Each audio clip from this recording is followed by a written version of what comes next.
Hi guys, so this is a 1-week postpartum, 1-week baby update. We had our little boy Amir on April 5th at 2:21 in the morning after 25 hours of labor. My due date was April 1st, so he was 4 days late, and definitely been one hell of a week. Really great, and definitely some surprise feelings, and just not anything like I expected it to be. So I'm gonna kind of briefly go over my hospital stay. Everything was just a big blur, and I tend to get very wordy with my videos, so I'm just gonna really try and keep this short. But also try to give out the details that I feel like are important, that I want to remember and look back on in this video as well. So if it does get long, my apologies. So we had him, April 5th, and right away we were separated, unfortunately. I had developed a fever during my labor. I do also have this in a labor and delivery video, so if anybody wants to know more details, there's a lot of details in 2 parts in that video. So yes, I developed a fever, and the baby's heart rate started escalating during labor towards the end. We were tested, or I was tested for, I believe it's called amniochoritis, and I'm sorry if the name's not right, I will put in an annotation here. The nurse, and I guess doctor, were thinking that I possibly had this infection, which is an infection of the amniotic sac, and they were very concerned about having me get baby out soon. I thankfully had a normal vaginal delivery. I did have a perineal tear, a 2-degree perineal tear, and baby's cord actually was tied in a knot, and also he did poop inside of the womb. However, thank God we didn't have any complications with that. However, because of the possible infection, baby needed to go to the NICU. I did get my skin time with him, which was really something that was very important to me, and I was very grateful for them to let me have that time with him before they took him away. He weighed in at 7 pounds 6 ounces, and he was 21 inches long, and I believe his head is a circumference of 12.5 inches, I think. Yeah, so we were separated. He went to the NICU for 48 hours of antibiotics. I was treated with 24 hours of antibiotics, and they were going to wait and see if some test results came back for him to see if he maybe need to stay longer, for anywhere up to 7 to 10 days. However, thank God, he checked out very healthy, and we didn't have to have him stay any longer than that. He was transferred into the actual recovery room to join me for our final night on Saturday night, and we were released on Sunday. Now, as far as breastfeeding goes, it has always been my plan to breastfeed, and thankfully that was pretty successful. We had some issues with latching and being able to get enough nutrition for him, because he was in the NICU and I was also being treated with antibiotics, so it was harder for me to get down there. And our bond was, we didn't have as strong of a bond, or we had a strong bond, I don't want to say that, but we didn't have as much opportunity for bonding as mothers and babies who are able to share a room during those crucial days and hours after birth. So I definitely think that kind of inhibited our breastfeeding availabilities right off the bat. However, thank God we were able to get a pretty good latch, and we are breastfeeding after some struggling. But I have to say I am very happy that we are able to have that breastfeeding bond, because I just think it's so important, especially since we missed out on those hours together that usually mother and baby baby and family spend together. Also, because he was in the NICU, we really didn't get to have visitors, so we had visitors this week coming to our house. Not too many, so I'm kind of trying to spread it out so I didn't overwhelm myself. We came home on we came home on Sunday evening, and I called my sister, who didn't get to see him because of the no visitor or the limited visitor policy, and my nieces, who were very excited to meet their little cousin. So I told them to meet me at home. However, when I got home, things were really difficult for me. As soon as I walked in the door, like, I had previously been just so out of it, like everything was a blur. It was like not even a real thing. It was just like, I can't tell you, like, just it's a surreal feeling that it was in the hospital. But once I walked in the door, everything felt very real indeed, and I was really freaking out. I unfortunately started to break into like crying fits, and my nieces were here, and they're 4 and 8, and they were just trying to see their little nephew, and I felt so bad, but I was just like so overwhelmed and out of it, and trying to like face the reality that, oh my god, I have my baby here home with me. Life is completely different than when I was here last time. So it was definitely Sunday night was a big struggle for me. I kept having panic attacks. I kept thinking, oh my god, I can't believe this is real. I can't believe I was here. Last time I didn't have a baby. My life is so different now. And I have this baby that I am attached to, and I can't even get up to go to the mailbox or do laundry because he needs me 24/7, and just freaking out about things like Amir. He was just a perfect little angel, and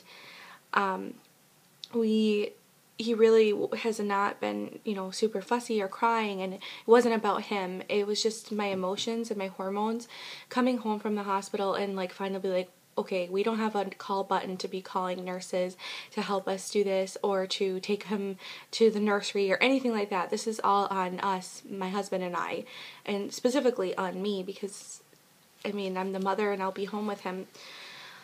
So, and also because my husband was going to back to work on Monday because he does not have time, paid time, and, we just have to do what we had to do.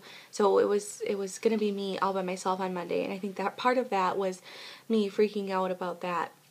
And then in the hospital, I had been pumping to help bring my milk in because we didn't have that, as much bonding time. The nurses thought it would be helpful for me to pump, and also if I couldn't make it down for feeding right away, then they would have something to give him. So I did pump, and I was actually able to get in a lot of colostrum, and then my milk did come in on Sunday. So I decided that I was going to start pumping, so that the times that, I did have trouble with baby latching, or times that I just felt like I needed to sleep because I was just so out of it and I had gotten hardly any sleep in the hospital, then my husband could give it to me. But my pump wasn't working, and it was just like kind of, Sunday night was really difficult. It was very, very difficult, and I was hyperventilating and panicking.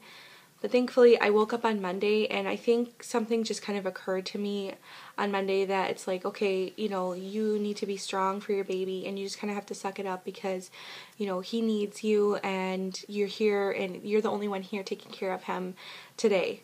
You have lots of support and help, but, today you need to take care of your son.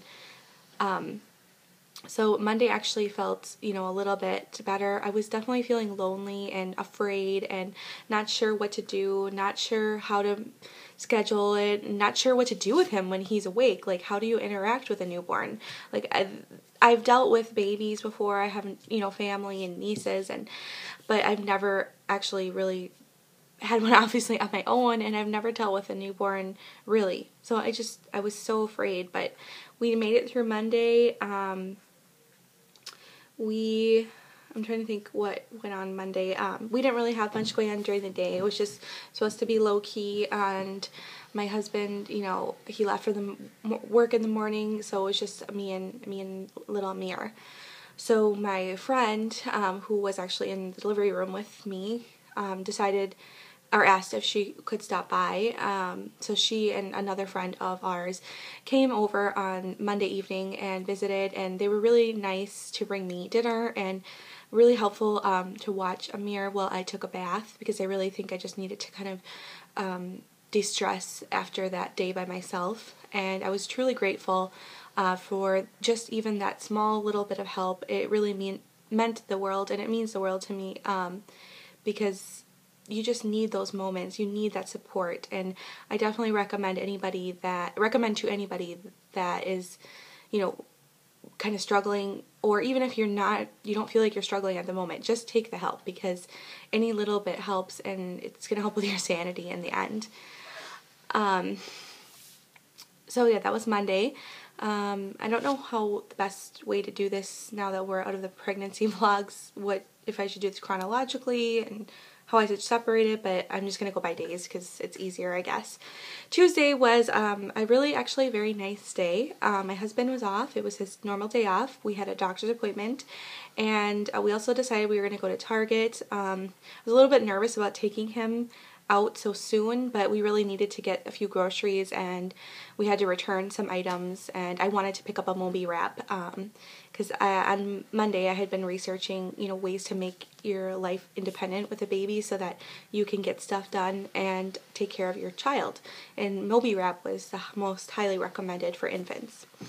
So Tuesday we left. We had the doctor's appointment in the morning. Everything went fantastic with the doctor's appointment. When he left the hospital, I forgot to mention, he was 7 pounds 2 ounces. He had gone up from 7 pounds 2 ounces to 7 pounds 6 ounces and a half. So ½ ounce up from his birth weight, which was excellent. And, you know, I have to say, when I was in the room waiting for the doctor, you know, they have you undress the baby, and he was crying, and I thought maybe he was just cold, and we wrapped him up, and he was still crying. And then the doctor walks in, and she's like, "Oh, I know that cry. That's a hungry cry." She's like, "You feed that baby." She's like, "When was the last time he ate?" I was like, "Oh, I just gave him a bottle before he came." She's like, "A bottle? I thought you were breastfeeding." And I said, "Yes, I am, but I'm also, you know, pumping as well." She's like, "Okay, well, if you are really interested in, you know, breastfeeding, then you should probably put the pump away for about a month." And she said that baby needs to learn how to get food from me. Know that his source of food is from me and not from the pump. And I had heard about kind of like the nipple confusion thing, but, you know, he was able to do both, so I didn't think it was a big deal. But as per her recommendation, I have put the pump away until a month when I will be pumping, so that I can store milk for when I return to work. Anyway, she said that we had a really good latch, and she did put in an order for a lactation specialist in case I do want to see one, but she thought that we were doing excellent. However, my breasts were very swollen and felt rock hard, and I was beginning to get blocked milk ducts, and they just feel like big lumps in your breast, and they're very sore and tender, and I was having a hard time even carrying my baby because they hurt my breasts so much to have any pressure on them, and they were warm and red, and you know, it was quite painful, and I was trying not to take anything to relieve pain as well, because I'm breastfeeding and I really don't want to have anything interfere with my baby. So that I've been dealing with that a couple of times. I have found, however, that the way to relieve it is to have the baby just keep nursing. Like every half hour to 45 minutes, I would put the baby on the boob and try to get him to nurse, and also I would take a diaper, run it under hot water, and put it on my breast and massage, and that also helped feel better, and also you know, help loosen the blocked ducts. So I had that a couple of times, and I was really concerned about it turning into something bigger. I think it's called mastitis or mastitis, which is an infection, and you need to be treated with antibiotics, and you know, it's definitely something very serious, so you don't want to let that go too far. Anyways, it's quite uncomfortable, so you wouldn't want that to go more than any time. You would not want to have those at all, period, but you definitely don't want to let those go. So, I'm just checking on little one. He's in his crib here. Yeah, so as far as that goes, that they're better now, and breastfeeding has been going really well for us. And we took him out on Tuesday to Target, and he slept like for the most of the time, and for the majority of the time. He was a perfect little angel. We have been having a little bit of ups and downs with his days and his nights confused. Some days he doesn't, like during the day lately, he does not sleep, which is good, and then in the evening he starts passing out around 6 or 7. And we've been trying so hard to keep him awake, but you know, I've given him sponge baths. He had his first sponge bath on Wednesday, and we have been, you know, trying to change his diaper, trying to get him to feed, trying to like just hold him up, and he just is exhausted. He's a tired little boy. So he tends to wake up like around 12 or 11, and then he's awake for a while, and he doesn't sleep too well at night. But then there has been a couple of nights when he has actually slept for, you know, a good chunk of 3 or 4 hours. So I don't think sleeping's been too bad. I wish that we could figure out a way to reverse his days or to get his days and nights on track.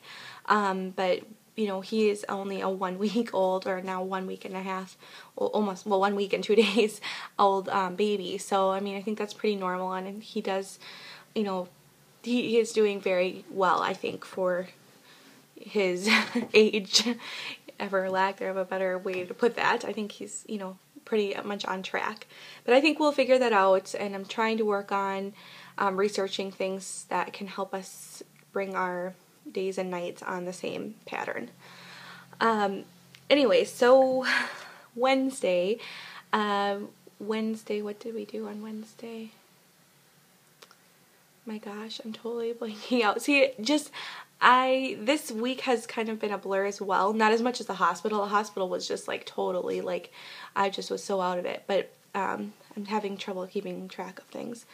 Wednesday, I think, was a low-key day for us as well. My husband went back to work early in the morning, so it was just us again.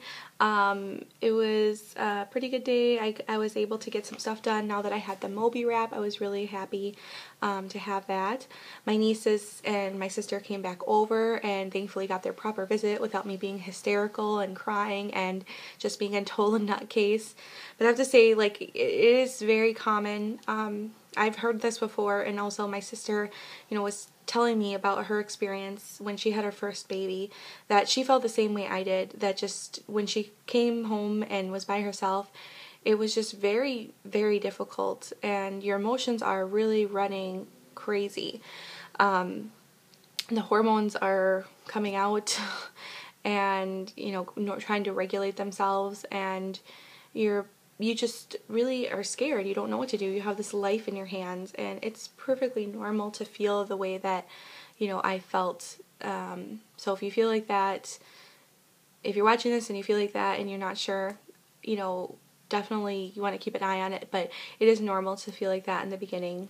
I know that if it does keep going on for, you know, more than a few days, or if it's really severe, that, you know, you definitely want to get checked out by the doctor. Because I was thinking that on Sunday night, I was thinking, oh my God, I'm going to have postpartum depression. I need to see the doctor. I need to get help. I was freaking out, but thankfully it did kind of I did normalize, and I do have my moments where I feel freaked out, but not like I did on Sunday night. So yeah, anyways, that was Wednesday, pretty low-key. Thursday and Friday we had visitors, cousins and friends, and it was really nice to have visitors around. At first I was like, I don't want people coming over. I look a mess. The house is a mess.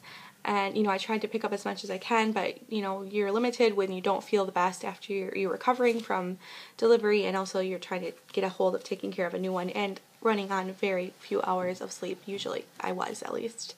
But it was actually very pleasant to have visitors. I really enjoyed it in the end. I mean, I would have liked to have visitors, but maybe later on. But it was nice to have just, you know, it felt like it was some extra support, even though they were just there visiting.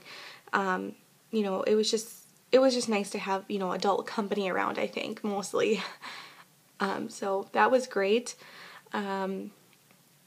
let's see, on Friday I'm not filming this on his 1 week actually, this is on Sunday, but on Friday he did lose his umbilical cord, so his 1 week anniversary of being on this earth, he lost his umbilical cord, and I was kind of freaked out. I was like, oh my god, is it supposed to fall off this soon? I thought it was a couple of weeks. So we were very happy that, you know, that's kind of his first milestone, is on his 1 week, 1 week since his birth. As far as my recovery, I have been actually feeling pretty good the last few days. However, you know, definitely the first few days, and definitely in the hospital, was very sore. They gave me ibuprofen, but I haven't really been taking anything since I've been home. I have been using the peri bottle that they give you to squirt to help with stinging when you have the acid in your urine, to kind of burns when you have a perennial tear or anything like that. Maybe when you just have any type of vaginal delivery, there's definitely some burning sensation at the beginning.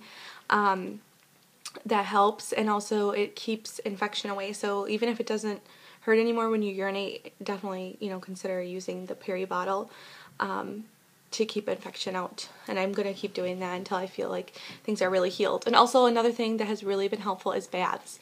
I have been taking baths, and I've been very fortunate to have my husband, and that one time was my friends, to watch my baby while I could take just even a short 5-minute bath, just to soak. I've been using Epsom salt, soaking in Epsom salt, and that has really been helpful. I've noticed that that's really helped with my healing, and it also helps relax your muscles. I just have to say too, my husband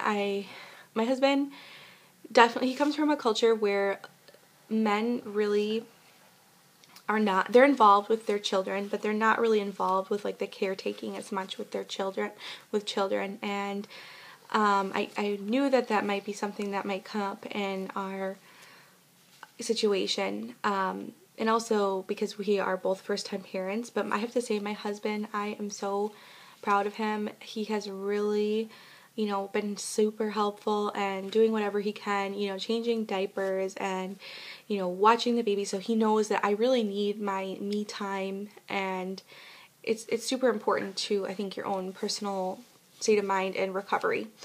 And, you know, he has been just like the sweetest to me, and I'm just truly thankful, and I really appreciate all of the help that I've been able to receive from him. And I mean, he should help, he's the father, but you know, your mom is mom, and there's no replacing that, I think, just in my opinion. And you know, I just appreciate that he has been really supportive and super helpful, and even to the point of being super worried about, you know, making sure that he's warm enough, and, you know, asking his mom everything, and, you know, just making sure that he's being taken care of and that we're doing everything right. And at first he was so scared to hold him, and now he's just really, you know, as soon as he comes home from work, he misses him and he kisses him and he wants to play with him, and it's just a wonderful thing. And you know, if you are a single mom, I really am just in awe of all that you do by yourself, because it is not easy. It's not easy. It's a wonderful thing to have a child, and I'm so blessed to have Amir in our lives, but it is definitely a challenge and a struggle, and I am definitely looking forward to future challenges and, you know, all of the wonderful experiences that we're going to have as first-time parents. And I love him. I love our Amir. He's just the sweetest thing and the best thing in my life. But anyways, before this keeps going on and on, that's my 1 week update. I'm going to show my 1 week body postpartum. I have to say too, I have had very little appetite. I've been really trying to force myself to eat a lot more than I really want to, because I'm just not hungry, and I don't know what that's related to. I also do want to say too, I forgot to mention more symptoms. I kind of got wrapped up. I have been having some waves of dizziness, and I'm not sure if that's related to the one of the medications that I was given during birth. So I'm not really sure, but if that does continue, I will be getting checked out for that, because that makes me a little nervous. But I just think my body might just be, you know, trying to regulate itself, getting back to normal. So as far as I know, all of our tests came back normal, and we were both doing great. So anyways, before I keep blabbing on and on, I was trying to make this short, I will show my postpartum body, or belly, not necessarily body.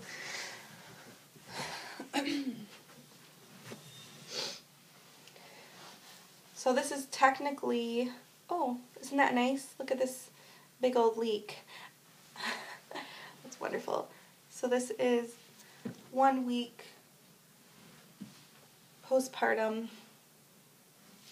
So I definitely have some, extra saggy skin, but I was not a very thin person anyways to begin with, so, I mean, my body feels pretty normal, like the way it was post-pregnant, or pre-pregnancy, but I would like to lose weight, and it's definitely going to be a goal of mine to be losing weight, as soon as I can. I'm not going to prioritize that right now. I'm going to be prioritizing the care of my baby and, getting stuff done that needs to get done, and definitely will be on the back burner, though. It's something that I would like to do.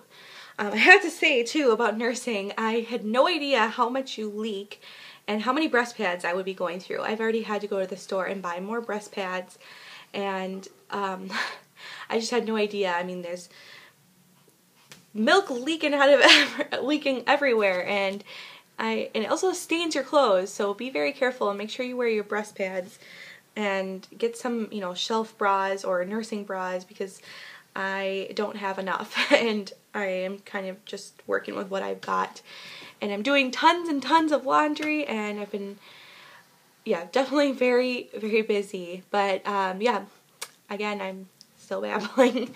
So thank you so much for watching my 1 week update for our baby Amir, and also our my 1 week postpartum update. And I will actually go ahead and show him. He's sleeping, but I'm just gonna pick him up so I can show his 1 week video here.